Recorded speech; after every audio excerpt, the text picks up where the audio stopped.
नमस्कार सभी को स्वागत करता हूँ आप सबका हमारे इस YouTube चैनल में। बच्चा आप लोग जितने भी बच्चे हैं सभी कोई का स्वागत है।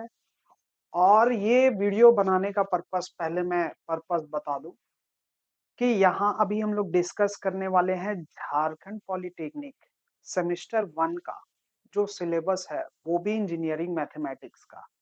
कैसा सिलेबस है, कैसे करना चाहिए तैयारी और किस तरीके से उसका अप्रोच होना चाहिए वो हम लोग डिस्कस करेंगे। क्या बोल रहे हैं कि जो झारखंड पॉलिटेक्निक में जो सिलेबस चल रहा है उसमें इंजीनियरिंग मैथमेटिक्स में जो सिलेबस है ना उस सिलेबस को हम लोग थोड़ा अच्छे से समझने का कोशिश करते हैं।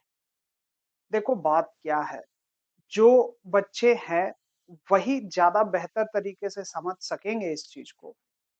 पहला एग्जाम, जब एग्जाम हो तो देखो एग्जाम का सीधा सा फॉर्मेट है। अगर हम लोग सिलेबस को नहीं समझ पा रहे हैं तो बात फिर टफ लगना शुरू हो जाता है। अगर हम सेमेस्टर 1 की बात कर रहे हैं तो आपको मेरे हिसाब से ये अंदाजा होगा कि आपको सबसे ज्यादा परेशानी मैथ्स में।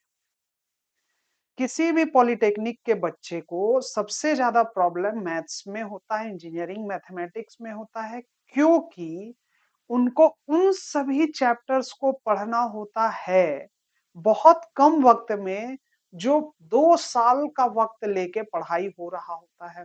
कौन? जो 11th 12th करते हैं बच्चे। तो कैसे इसको समराइज करें, कैसे इसका हम लोग विश्लेषण करें, ये समझना बहुत आवश्यक है। और अगर हम इस बात को समझ जाते हैं ना तो चीज और आसान भी हो जाता है। देखो अभी हम समझाते हैं। सबसे पहला बात तो ये है कि इंजीनियरिंग मैथमेटिक्स में जो आपका सिलेबस है काफी लेंदी लिखा हुआ है। और ये उसमें बांटना कि ये चीज इंपॉर्टेंट है और ये चीज इंपॉर्टेंट नहीं है, ये थोड़ा कठिन हो जाता है।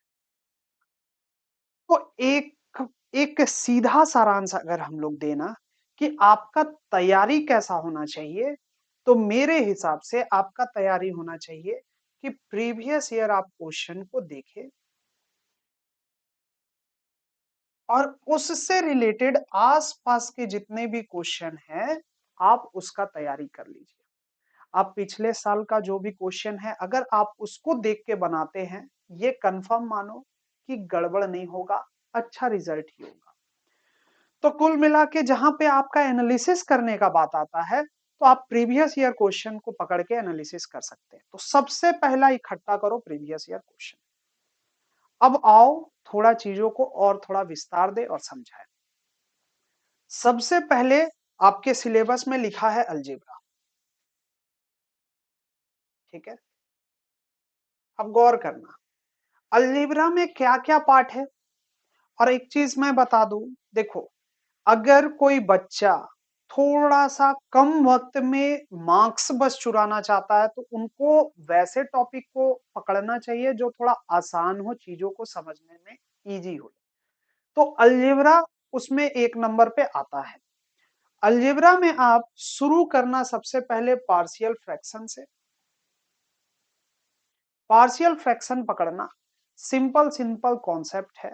उसमें जब नीचे डिनोमिनेटर में x माइनस ए एक्स माइनस बी हो जाए या x माइनस ए का होल स्क्वायर हो जाए या x square plus 2x quadratic हो जाए, तो ऐसे सवाल को कैसे बनाते हैं वो जान जाओ, ठीक है। अगर आप ये चीज जान जाते हैं तो फिर आप डिस्कस कर लो, पढ़ लो लॉगरिथम। आप इसको पढ़ो।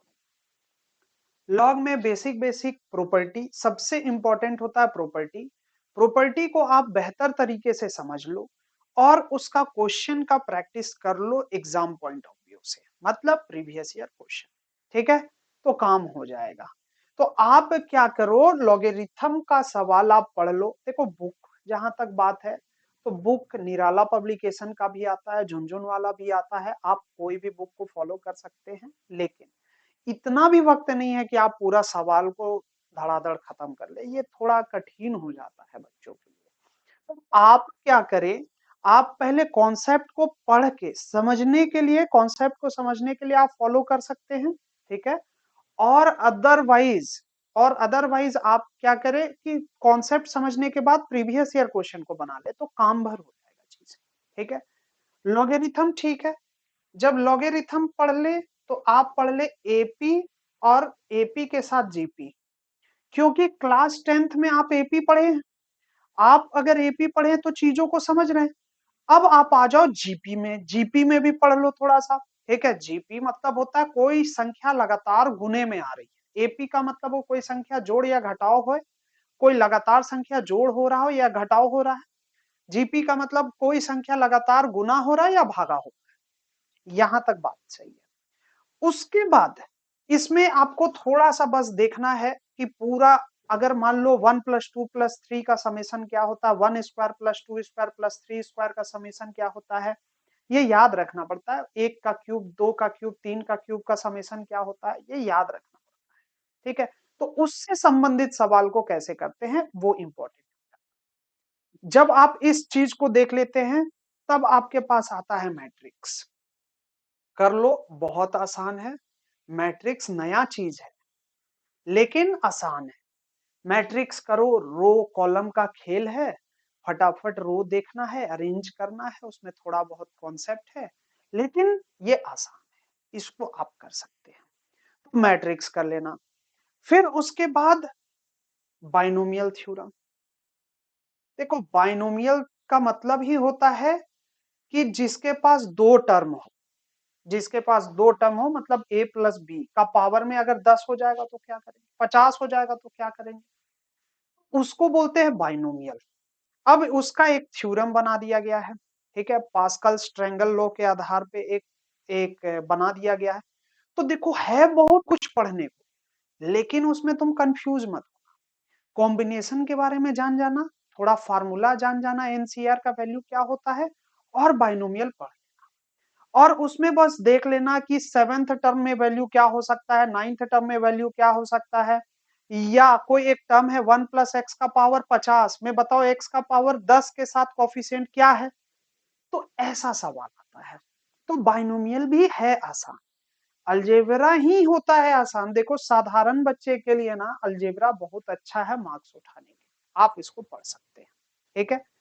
अब उसके बाद आ जाता है, अगर आपको नंबर ही चुराना है तो दूसरे चीज में आ जाता है, आप कर लो स्टैटिस्टिक, स्टैटिस्टिक को, ठीक है। नंबर आप चुरा सकते हैं।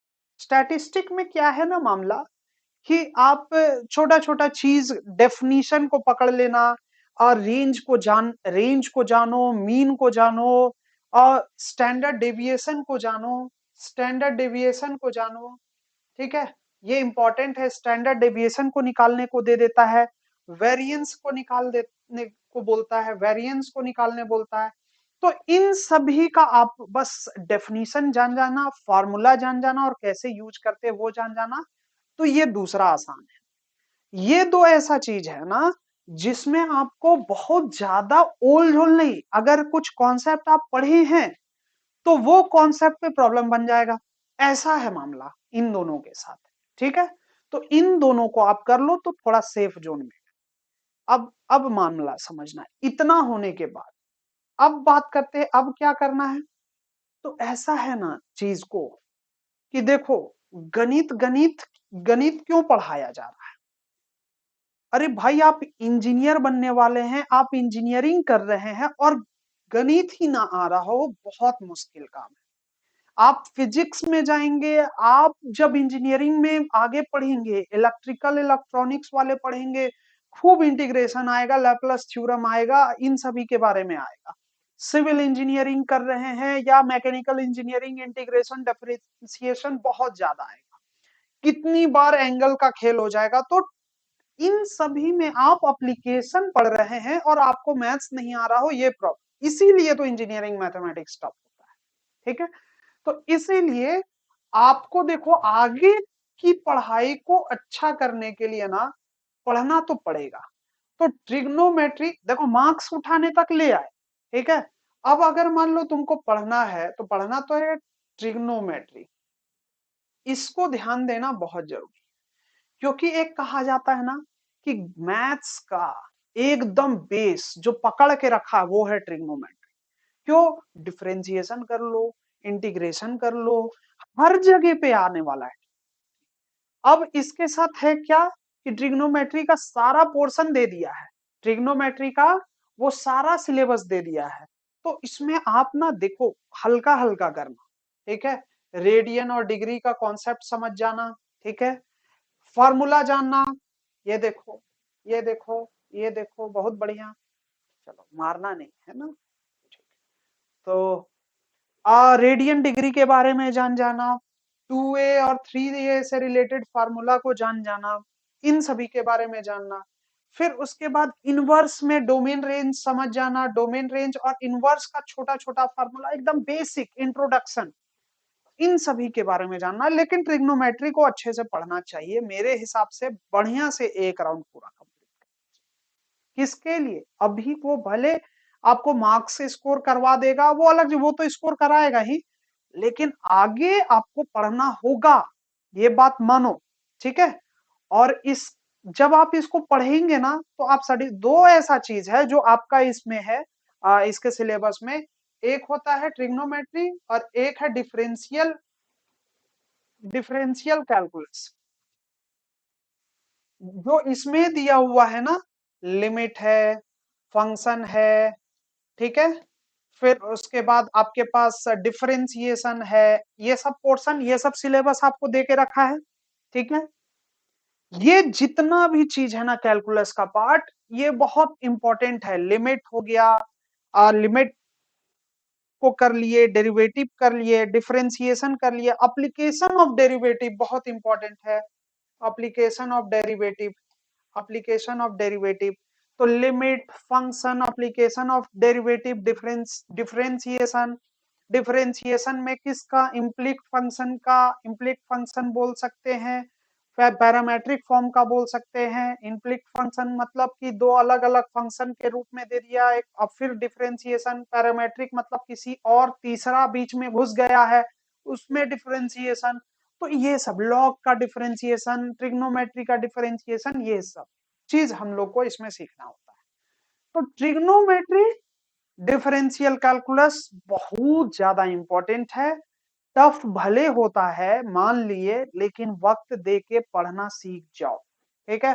क्योंकि इसको जब हम लोग पढ़ाई करते हैं बाबू, तो जाके अंतिम में बहुत आपको सपोर्ट ये करेगा, और बहुत सारे चीजों में आप आसानी से निकल जाएंगे, है ना।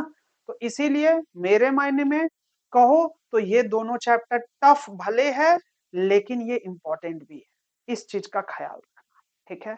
अब आगे सुनो, एक चीज छूट रहा है इसमें, आसान के तौर पे कोऑर्डिनेट ज्योमेट्री भी है, आसान है उसको करना, मतलब उसको हम थर्ड रैंकिंग में देते हैं। अलजेब्रा, फिर स्टैटिस्टिक और कोऑर्डिनेट ज्योमेट्री आसान है, इतना करके चल जाना, तो तुम्हारा एग्जाम, मतलब जो बोलते हैं ना, वैसे लोग जो नहीं पढ़े हैं वो क्या करें, उनके लिए वो है, ऐसे पढ़ने का सब पढ़ सकते हैं, ठीक है। तो कोऑर्डिनेट ज्योमेट्री में तो रिवीजन जो 10th वाला किया है वो कर लो, और साथ साथ बस स्ट्रेट लाइन पढ़ लो। स्ट्रेट लाइन में क्या पढ़ना है, स्लोप के बारे में जान जाओ। जो स्ट्रेट लाइन का फॉर्म होता है, इंटरसेप्ट फॉर्म होता है, स्लोप इंटरसेप्ट फॉर्म होता है, इस तरीके से जितना भी फॉर्म है वो फॉर्म पढ़ लो। फिर स्ट्रेट लाइन का किसी पॉइंट के अबाउट परपेंडिकुलर डिस्टेंस क्या होता है, शॉर्टेस्ट डिस्टेंस क्या होता है, वो पढ़ लो, वो जान जाओ। ये सब चीज इंपॉर्टेंट है। स्ट्रेट लाइन पढ़ लो, आसान है, कोई दिक्कत नहीं है, इसमें मुश्किल नहीं आएगा, ठीक है। तो देखो, ट्रिग्नोमेट्रिक और डिफरेंशियल कैलकुलस ये बहुत इंपॉर्टेंट है, पढ़ना चाहिए आगे का फ्यूचर को ध्यान में रखते हुए, क्योंकि आप एक इंजीनियर है, नहीं पढ़ रहे हैं तो मामला गड़बड़ है, पहला बात तो ये है। लेकिन अगर कोई बच्चा कम वक्त में किसी तरह निकलना चाह रहा है, तो उसके लिए है अलजेब्रा कर लो, स्टैटिस्टिक कर लो, कोऑर्डिनेट कर लो, क्योंकि उसका फॉर्मूला पता, नियम पता है, तो उससे आधार पे क्वेश्चन बनाया जा सकता है। इन सब में थोड़ा सा मुश्किल होता है, ठीक है, तो ये ओवरऑल समरी हुआ है। अब सुनो मेरी बात, इस पूरे में अभी हम लोग यहाँ क्लास स्टार्ट करके पूरा कंप्लीट भी करवा देंगे, और कंप्लीट करवाएंगे तो एक बात पहले तुम लोग सबसे पहले तो एकदम धड़ाधड़ लोगों को कनेक्ट करो। अगर चैनल को आप सुन रहे हैं, चैनल को देख रहे हैं और आप चाह रहे हैं कि नहीं पूरा कोर्स कंप्लीट होना चाहिए, तो पूरा कोर्स हम लोग कंप्लीट कराएंगे, कुछ भी नहीं छोड़ेंगे।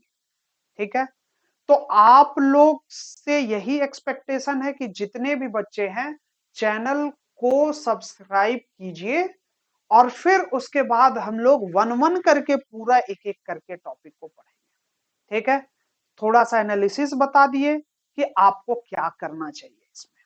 ठीक है, तो आज के लिए इतना ही, और फिर मिलते हैं। उम्मीद करते हैं कि आप लोग सभी कोई यहाँ पे चैनल पे ज्यादा लोग जुड़े, ताकि हम लोग टोटल इंजीनियरिंग मैथमेटिक्स कंप्लीट करें। ठीक है, तो इतना ही रखते हैं। Thank you.